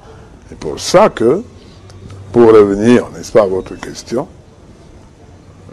nous nous sommes retrouvés, n'est-ce pas, à cette marche de contestation. En ce qui me concerne personnellement, le 1er juin 2019. Les raisons de cette manifestation sont en partie liées à la crise dans les régions du nord-ouest et sud-ouest. Vous avez interpellé le gouvernement camerounais sur sa gestion de cette crise qui dure depuis 3 ans. Et aujourd'hui, il y a un code de la décentralisation qui a été examiné lors d'une session extraordinaire à l'Assemblée nationale avec un statut particulier pour ces 2 régions du nord-ouest et sud-ouest. Cette évolution de la part du gouvernement dans l'octroi de compétences et de pouvoirs et d'autonomie à ces régions-là, pour vous, est-ce que ça répond aux préoccupations soulevées par ces populations? Je vais peut-être vous décevoir parce que vous risquez de ne pas avoir réponse à votre question en la matière, parce que je suis militant d'une formation politique avec un esprit libre, mais je ne suis pas un électron libre. C'est-à-dire que nos déclarations, n'est-ce pas, sont la résultante d'un brainstorming. Et dès que nous avons fini avec notre brainstorming, nous avons ce qu'on appelle ici un porte-étendard qui rend public, n'est-ce pas, nos décisions. C'est pour ça que j'étais en train de vous dire que je risquerais de vous décevoir. Cette question à Sa Majesté, vous êtes chef traditionnel, donc vous êtes au cœur de la pratique même de la décentralisation, qui est un système politique administrative, dit-on, qui doit rapprocher davantage les administrés de l'administration. Vous avez expérimenté cela en tant que chef traditionnel. Est-ce qu'aujourd'hui, avec ces réformes qui sont initiées dans le sens de donner un coup de pouce, un coup de fouet à cette décentralisation, est-ce que vous êtes satisfait? Est-ce que vous avez le sentiment que ce code, par exemple, qui vient d'être adopté et les réformes y afférentes pourront effectivement apporter quelque chose de positif aux chefs traditionnels qui sont au cœur de la pratique de cette décentralisation? C'est vrai que vous voulez peut-être me tirer les verres du nez, mais je pourrais vous dire tout au moins que, pour ce qui est de la satisfaction, c'est non. Nous ne sommes pas dans cette posture parce que, si nous prenons le cas, n'est-ce pas, de la situation sécuritaire et donc ce qui se passe au noseau de notre pays, ça n'est pas comme ça qu'une crise de cette nature devrait se gérer. Ça, je m'avance un tout petit peu là, sur le verbe. Ça n'est pas comme ça. Une crise, ça se gère, n'est-ce pas, avec la présence de ce qu'on peut considérer ici comme étant des belligérants. On ne prend pas des décisions comme ça pour les imposer aux gens. Ce n'est pas comme ça que ça fonctionne. À mon sens, je pense que c'est un peu comme ça. Bon. Mais il me semble que cela ne risque pas de prospérer quand on évolue dans ce sens. Mais mon souhait, comme tout Camerounais, je le suppose, c'est d'aboutir à la paix sociale, à la paix pour nous tous. Are you saying that the special status aspect of that bill on decentralization and of course all the other actions and measures taken by government this far cannot solve the crisis in the northwest and southwest regions? Cannot put an end to the bloodshed? Mais je ne peux même pas me prononcer dessus puisque je n'ai connaissance du contenu. Sa Majesté Bilo Waïfa, le gouvernement souhaite désormais que les personnalités élues à la tête des villes soient des autochtones. Et cela a suscité un vif débat au sein de l'opinion publique sur la notion d'autochtonie et la participation à une élection ou à la gestion des affaires de la cité au Cameroun. Quel est votre regard sur ce débat? Oui, écoutez, en ce qui me concerne, je vais vous répondre simplement que non. Nous acheminons là vers ce qu'on appelle la destruction des fondements de la République. Qu'est-ce que ça veut dire autochtone? L'autochtone se définit d'abord, l'autochtonie se définit par quoi? Si on parle déjà de ce fait-là. Moi, Paul-Marie Biloa Eifa, moi j'ai trouvé, n'est-ce pas, lorsque je suis, après, n'est-ce pas, être sorti du sein de ma mère, j'ai trouvé des gens qui ne soient pas originaires d'ici, mais qui y vivaient. La notion d'autochtonie, c'est quoi alors? Et je dis que de toutes les façons, c'est un très grand bond en arrière, n'est-ce pas, et qui participe à la destruction des fondements même de la République. D'aucuns estiment que cette option a été choisie pour permettre à ces autochtones d'accéder à des postes électifs importants, préserver protéger leurs intérêts. Est-ce que cet argument tient? Non, non, j'aurais peut-être pu m'en réjouir, n'est-ce pas, d'une telle décision si j'étais égoïste et égocentrique, en me disant que, ok, voilà, bon nombre, n'est-ce pas, de compatriotes sont écartés à la course en la matière. Mais je dis que non, cela participe de la destruction des fondements même de la République. Nécessairement en République. Quels sont ces fondements sur lesquels vous vous appuyez pour étayer votre argumentaire? Fondaments, c'est-à-dire que nous sommes arrivés, n'est-ce pas, en démocratie, c'est ce que nous voulons dire. La démocratie, c'est-à-dire quoi? C'est-à-dire que vivre, se sentir partout chez soi, dans le triangle national. Je pense que c'est un peu ça. Mais certaines communautés qui se revendiquent être autochtones se plaignent de voir leur espace de vie se réduire au fil des ans à cause du dynamisme d'autres communautés et souhaitent que l'État central puisse mettre sur pied des mécanismes de protection et de promotion des autochtones au milieu des autres communautés. Vous avez dit à cause du dynamisme d'autres communautés. Alors ils ne peuvent s'en prévaloir que de leur propre turpitude, mais qu'ils soient dynamiques. Mais ces autochtones sont également considérés très souvent comme étant des minorités qu'il faut protéger. Et il y a, en ce sens, un certain nombre de textes ou d'instruments juridiques internationaux dans le sens de la protection des minorités.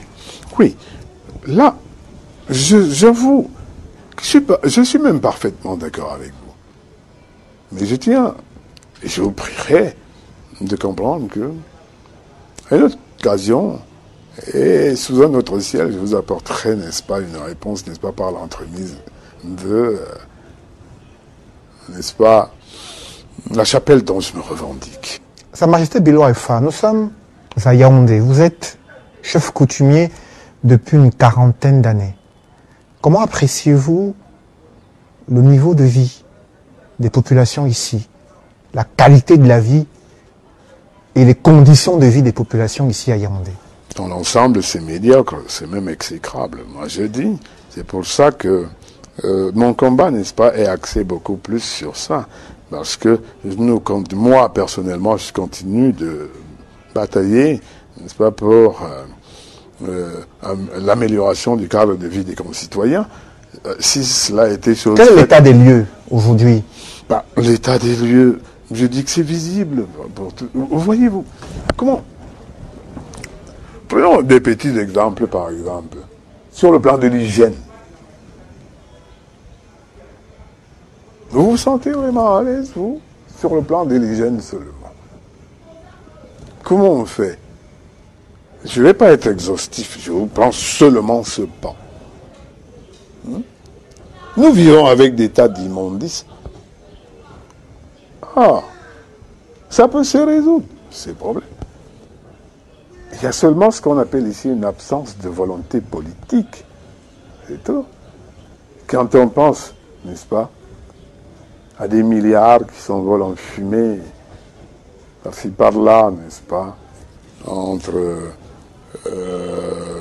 des meubles minoritaires. Je vous pense seulement ce cas.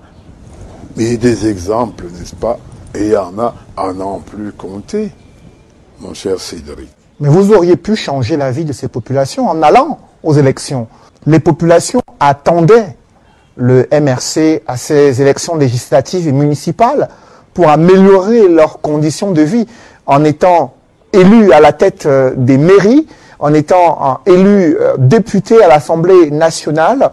Et à la dernière minute, vous avez décidé de boycotter ce double scrutin législatif et municipal. Pourquoi avoir brisé le rêve de ces populations et de vos militants qui aspiraient à ces postes électifs à être maire et député?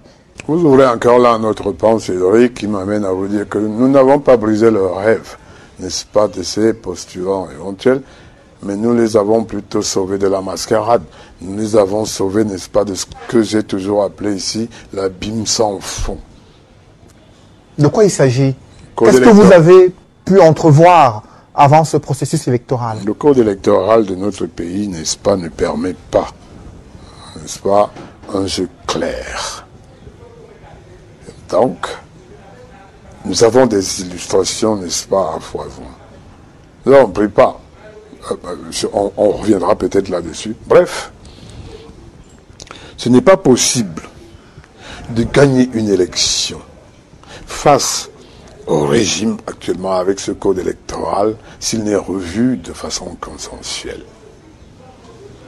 Pour ça que nous avons, n'est-ce pas, évité cet abîme sans fond à notre peuple. Vous êtes le conseiller du président national du MRC. On peut donc penser légitimement que vous êtes de ceux qui ont inspiré cette décision. Notre formation politique, n'est-ce pas, au-delà, n'est-ce pas, de la convention qui est l'étape suprême de notre parti, il y a ce qu'on appelle le Conseil national, qui est un tout petit peu, je vais parler, n'est-ce pas, de manière simple, un tout petit peu le petit frère de la convention. Le Conseil national, lui, n'est-ce pas, il regroupe les cadres du parti, à un certain niveau, c'est-à-dire que jusqu'au niveau, les cadres, jusqu'au niveau communal.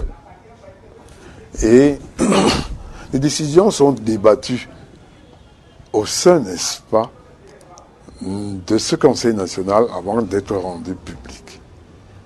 Je ne peux donc pas me targuer en vous disant que non, j'ai inspiré, non, ce serait me glorifier. Non, enfin, pas de décider, inspirer, c'est-à-dire que vous avez peut-être parlé dans l'oreille du président national. C'est pour ça donc que je dis que non, je ne vais pas me glorifier en vous le disant.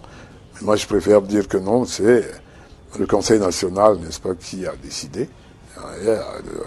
Maintenant, sur les répercussions, lorsque vous observez autour de vous les militants du MRC au lendemain de cette décision-là, est-ce que vous avez le sentiment que la pilule entre griffes a été avalée?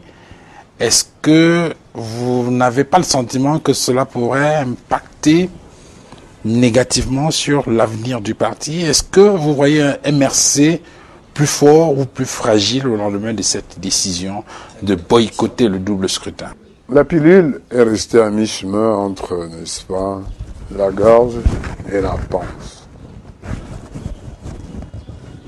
Et elle a tout fait de ressortir avec les explications que nous avons apportées à notre peuple. As a special advisor of the national president of the CRM political party, why did you not advise Professor Maurice Kamto and the other leaders of the party to take this decision earlier instead of allowing those who were going in for the elections, the municipal and the legislative, to brave mountains, to brave death even, to compile their documents and so on, and the decision comes on the last day? Cela participe justement de ce qu'on appelle les stratégies, de ce que nous avons appelé la stratégie. La stratégie qui consiste, n'est-ce pas, au démantèlement de ce qu'on appelle la mascarade qui dure depuis très longtemps. Il fallait bien qu'on engage, n'est-ce pas, ce processus. Et je vais vous expliquer pourquoi. Ça, je peux me le permettre maintenant. Après justement le brainstorming strict avec le président élu, le professeur Maurice Kamto, nous avons arrêté notre stratégie. Donc je peux, n'est-ce pas, vous la dévoiler maintenant. Elle consistait à quoi? C'est-à-dire jouer un tout petit peu ce qu'on appelle le serpent des marais. Il faut laisser avancer. Parce que si la stratégie était dévoilée avant, de par quelque manière que ce soit, un, ça n'aurait plus été la stratégie, deux, ça n'aurait pas produit l'effet escompté. Qu'est-ce que nous recherchions? Pourquoi nous avons dit à la dernière minute que nous ne prenons pas part au double scrutin? C'était pour casser les ailes, n'est-ce pas, de ce régime que moi je continue de dire illégitime. Nous continuons de dire ce régime illégitime. Pourquoi?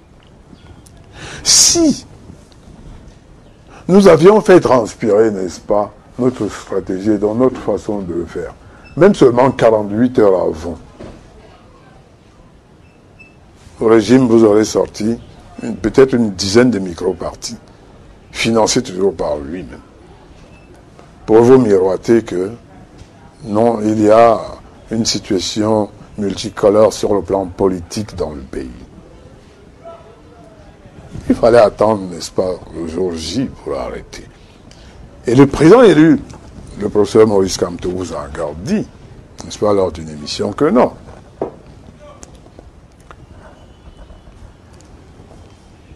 Il ne faut pas se leurrer. Nous avons entendu certains dire que non, c'est parce que nous n'avons pas été capables de produire des listes, nous n'avons pas, nous disons non. Les portes de notre siège sont ouvertes.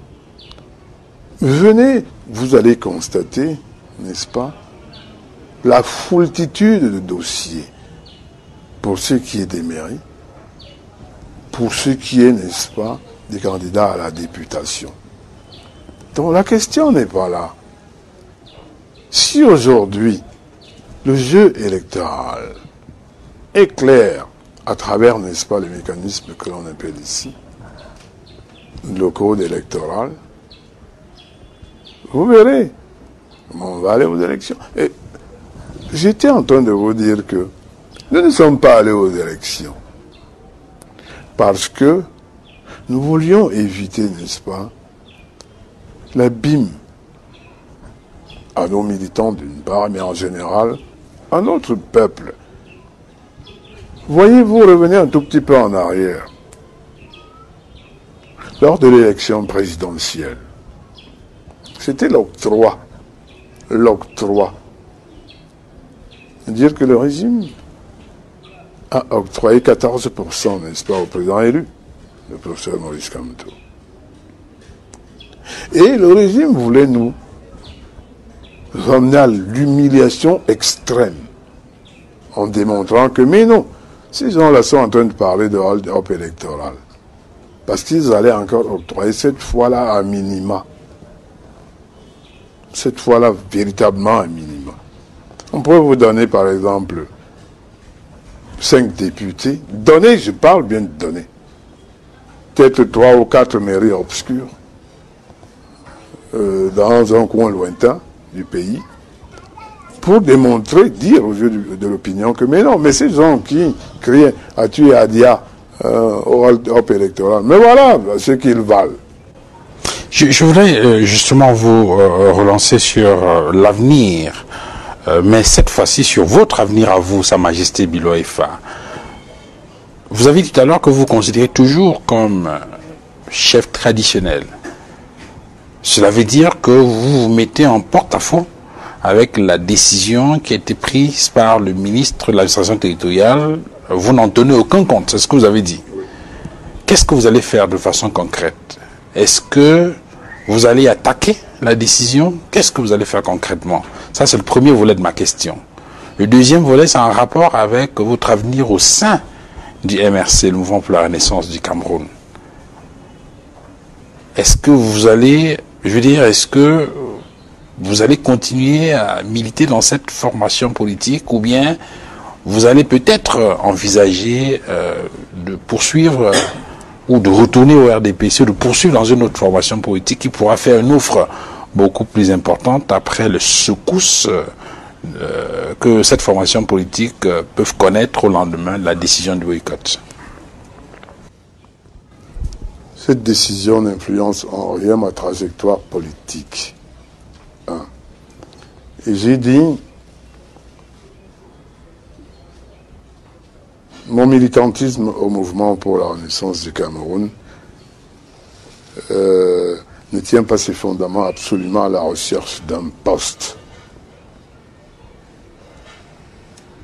Il tient beaucoup plus, n'est-ce pas, à apporter ma contribution, n'est-ce pas, à l'amélioration du cadre de vie des concitoyens. Ce n'est pas absolument parce qu'un poste ou un autre. Maintenant, pour ce qui est de votre poste de chef traditionnel, vous avez été, on va dire, dépouillé de vos attributs de chef traditionnel. Oui, mais non, il faut peut-être faire la différence. Dépouillé de mes attributs, il faut peut-être dire, n'est-ce pas, m'enlever mes attributions d'auxiliaire d'administration. Mais je ne suis en rien dépouillé de mes attributs traditionnels. Alors, il faut faire cette I want to know something concerning the future of your throne, the throne on which you're sitting on, and your community. You still maintain that you are the leader, the traditional leader of your community. But what will happen if the senior division officer of the Mfundi division, according to the law that organizes, or the decree that organizes the traditional administration in Cameroon, appoints another traditional ruler to sit in for you, to sit in your place? What will happen? Il faudra peut-être qu'il lui trouve d'abord un autre site, peut-être en dehors du village. Il faudra peut-être commencer par là. Mais je n'ai aucune crainte en la matière parce que j'ai fait beaucoup plus confiance à mon peuple que au papier. Vous avez dit en juin, je crois que c'était le 5 juin, dans une lettre que vous avez adressée à vos populations au lendemain de votre incarcération après les marches blanches de juin 2019, vous avez indiqué que vous êtes républicain. Vous êtes républicain et vous êtes épris de paix et de justice et que vous êtes respectueux des lois et des institutions de votre pays. Cela signifie bien évidemment que si l'autorité administrative décide par exemple de désigner quelqu'un d'autre, vous allez vous plier à cette décision, non? Je n'ai pas dit que j'en étais contre. J'ai dit que mais il prendra soin de lui trouver déjà un autre site. Mais je crois que j'ai été un peu plus clair. Mais moi, qu'est-ce que j'en sais? Mais cela ne m'enlève pas de mon trône, n'est-ce pas? De Tsombala, c'est-à-dire Amessa Nkwaba, et cela ne me dépouille pas de mes attributs traditionnels. J'ai été clair lorsque je dis que non. Il m'a peut-être pour l'instant été retiré, n'est-ce pas, les attributions en tant qu'auxiliaire de l'administration, mais je ne suis en aucune façon dépouillé de mes attributs traditionnels. If that were to happen, will that mean that there will be two chiefs in the village? Wait and see, et donc attendons de voir. Sa Majesté Bilo Haifa, la décision de boycott des élections législatives municipales du MRC est en partie liée à la crise dans les régions du nord-ouest et sud-ouest. Concernant cette crise, les États-Unis d'Amérique demandent au gouvernement camerounais d'engager des négociations inclusives avec les chefs des groupes armés, avec les chefs de l'opposition au Cameroun pour trouver des solutions consensuelles qui seront dirigées, qui vont restaurer la paix dans le pays. Est-ce que cette attitude des États-Unis, vous êtes d'accord avec cette attitude de la communauté internationale, notamment les États-Unis, qui semblent mettre la pression sur le gouvernement camerounais pour favoriser l'opposition et qui semblent s'aligner sur la position du MRC? Cela est déplorable, n'est-ce pas, que cela nous vienne plutôt de l'extérieur, parce que ce n'est que logique. C'est ce que nous avons toujours dit. Mais c'est gênant que nous, en interne, nous n'ayons pas été en capacité, n'est-ce pas, de pouvoir embrasser le problème dans ce sens. Lorsque nous, les tenants, n'est-ce pas, du pouvoir, et donc ce qui sont, n'est-ce pas, au régime, ce n'est qu'une approche logique de la chose. Donc c'est pour dire que non, attendez, les États-Unis et bien d'autres et d'autres forces extérieures ne font que nous emboîter le pas dans ce que nous avons toujours décrié. À la suite de ces conseils des partenaires du Cameroun, le président de la République pourrait inviter le MRC dans la formation d'un gouvernement d'union nationale pour mettre sur pied ces réformes visant à sortir le pays des crises multiformes auxquelles le pays est confronté.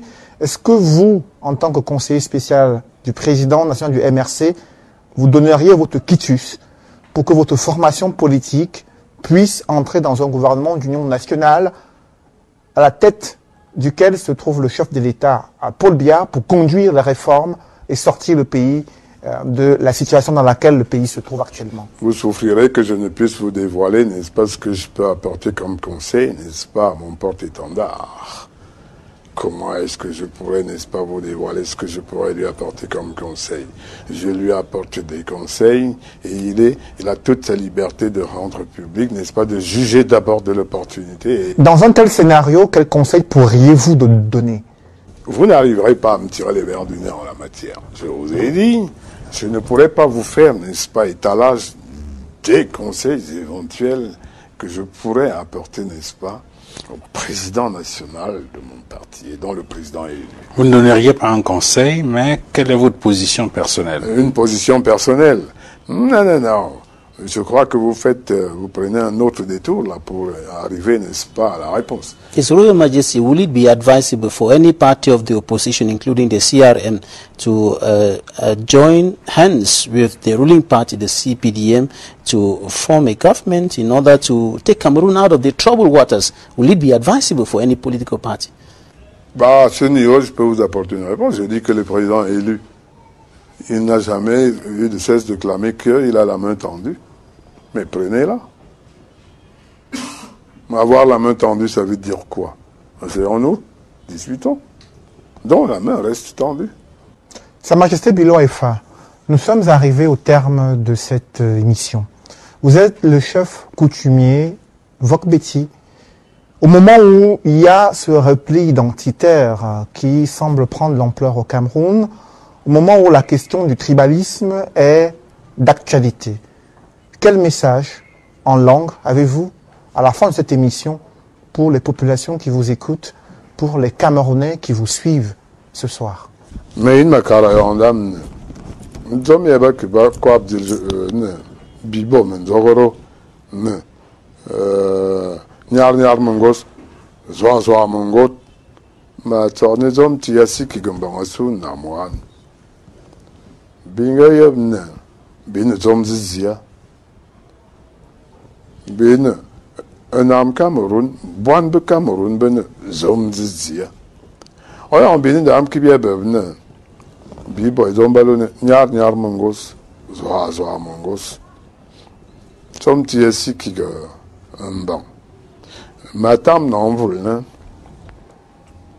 bitar bizing benga bo koba bekelba non bininga ne baluk bininga bete so aminam abesikik beti basikike wondo basikike beti da bininga bete so ba biebi ban miye ine bilo ban bete ya onte minga zona nal wasikike fi binga suone bot binga suone ba bezang yaminam un mal l'année fine bitop zom zizia aswina ma bouban me top bien.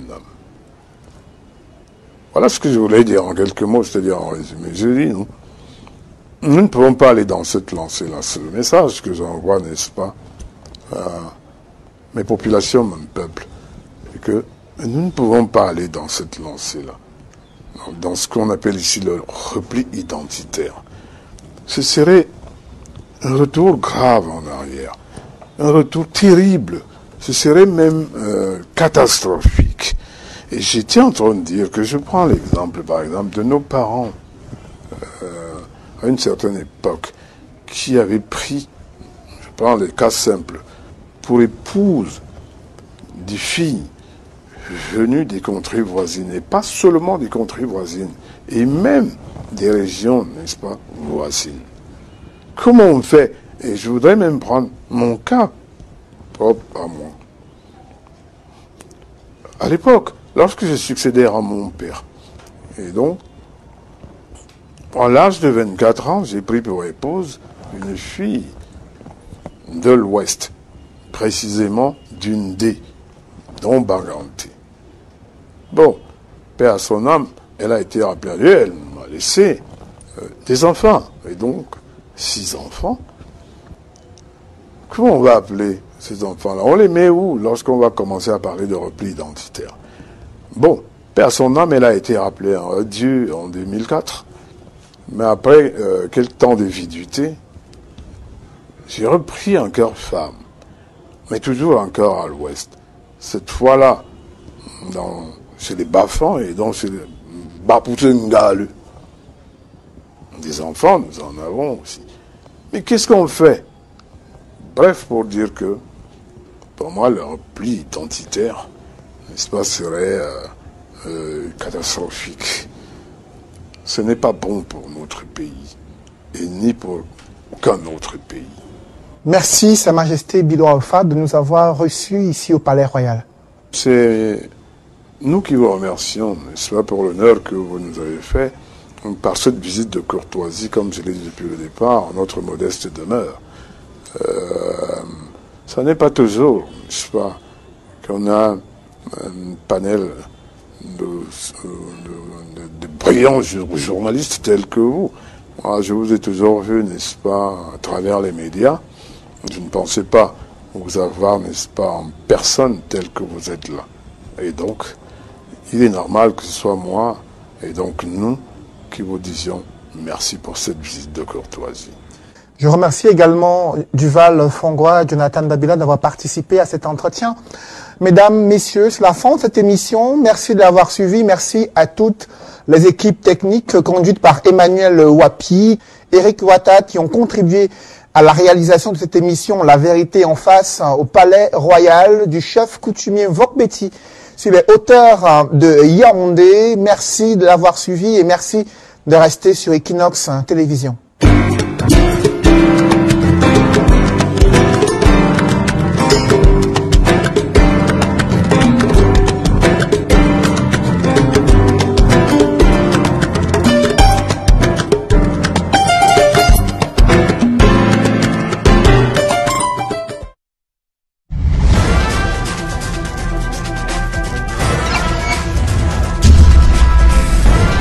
Reçoit certains privilèges.